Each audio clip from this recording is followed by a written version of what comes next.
আজি আমি আলোচনা কৰিম নৱম শ্ৰেণীৰ গণিত বিষয়ৰ ৰেখা আৰু কোণ। x আৰু y ৰ মান উলিওৱা আৰু তাৰ পিছত দেখুওৱা যে AB সমান্তৰাল CD বুলি দেখুওৱা গৈছে। সো ইয়াত মই চিত্ৰটো অলৰেডি আঁকি ৰাখিছো। x এইটো x ৰ উঠা হৈছে, এইটো y ৰ উঠা হৈছে। x আৰু y ৰ মানটো তোমালোকক উলিয়াব দিছে। তাৰ পিছত তোমালোকে দেখুৱাব লাগে যে AB আৰু CD ৰেখাডাল কি হ'ব লাগে সমান্তৰাল বুলি তোমালোকে দেখুৱাব লাগিব। সো প্ৰথম আমি x আৰু y ৰ মানটো উলিয়াম। তো এই চিত্ৰটোত এই পইণ্টটোৰ নামটো দিছো s বুলি দিছো, তাৰ পিছত এই পইণ্টটোৰ নামটো মই t বুলি দেখিছো। তোমালোকে চিত্ৰটো ভালদৰে চালে গম পাবা যে এই as ৰশ্মিডাল n m ৰ ওপৰত আছে। সো মই সেইটো উঠাই ইয়াত লিখিম যিহেতু as এইডাল কথা কৈছো মই as ৰশ্মি কাৰ ওপৰত আছে mn ৰেখাৰ ওপৰত অৱস্থিত। ইয়াত ৰৈখিক জুৰীয়া কোণমতে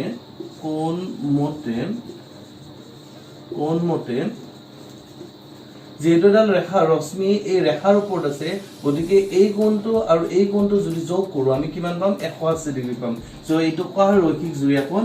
সো 50 প্লাস তোমাৰ কি আছিল x দুটা যোগ কৰিলে কিমান পাম 180 ডিগ্ৰী। এইটো কোণ আৰু এইটো কোণ যোগ কৰিলে কিমান পায় 180 ডিগ্ৰী পায়। সো x টো ইয়াতে ৰাখিছো মই 50 ডিগ্ৰী টো মই যদি হেতু ফালে লৈ যাও সমান চিত্ৰ হেতু হলে কি হ'ব মাইনাসত হ'ব। So 180 degree minus 50 degree. তো x ইকুয়াল টু কিমান হ'ব 180 পৰা 50 গুচি গলে 130 ডিগ্ৰী।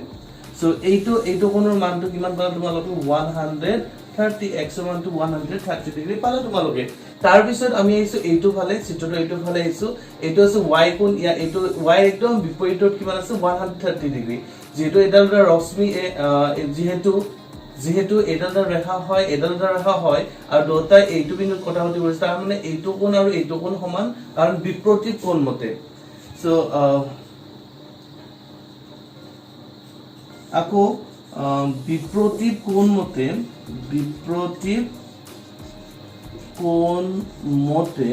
বিপৰীত কোণ মতে যেহেতু এই ৰেখাডাল আৰু এই ৰেখাডালে কি কৰিছে এইটো বিন্দু টি বিন্দুত কটাকটি কৰিছে, এইটো বিন্দুত কটাকটি কৰিছে, তেতিয়া হলে এইটো আৰু এইটো কোণটো কি হ'ব সমান হ'ব, কাৰণ এইটো কোৱা হয় বিপৰীত কোণ। আমি লিখিব পাৰো y = 130 ডিগ্ৰী।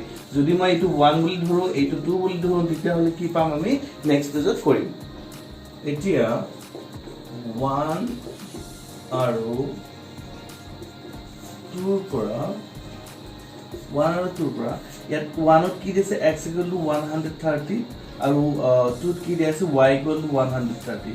মানে x ৰ মানটো 130, y ৰ মানটো 130। তাৰ মানে আমি কি লিখিব পাৰো x সমান কি বুলি লিখিব পাৰো y বুলি আমি লিখিব পাৰো।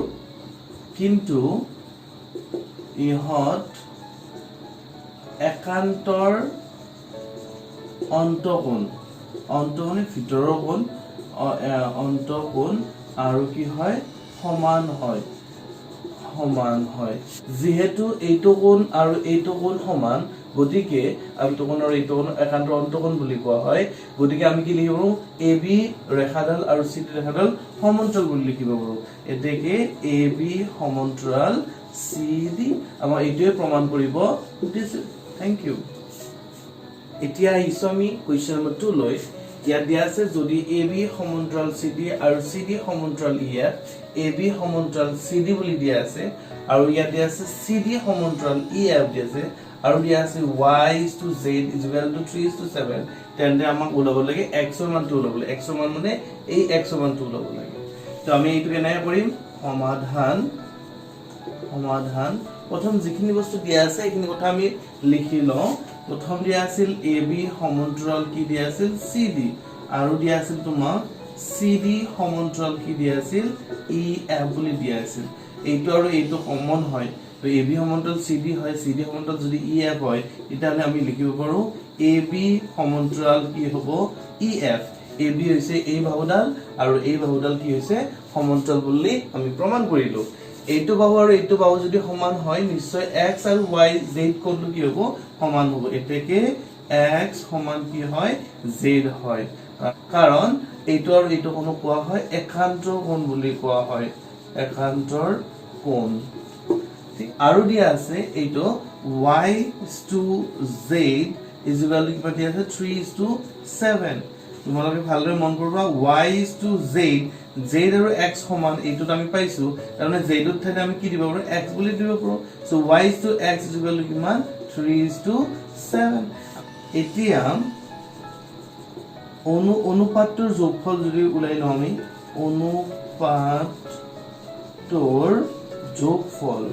অনুপাতৰ যোগফল যদি উলিয়াই লওঁ যোগফল কিমান হ'ব 3 + 7 = কিমান 10 আকৌ তোমালোকে ভালদৰে মন কৰিবা যদি মই এইটো কোণ আৰু এইটো কোণ যোগ কৰো এই x কোণটো আৰু y কোণটো যোগ কৰো তেতিয়াহলে কিমান পায় x + y = কিমান হয় জানে 180 ডিগ্ৰী কাৰণ এইটা হৈছে ক্ৰমিক অন্তকোণৰ যোগফল ক্ৰমিক মানে একে লেঠাই থকা ক্ৰমিক অন্তকোণৰ যোগফল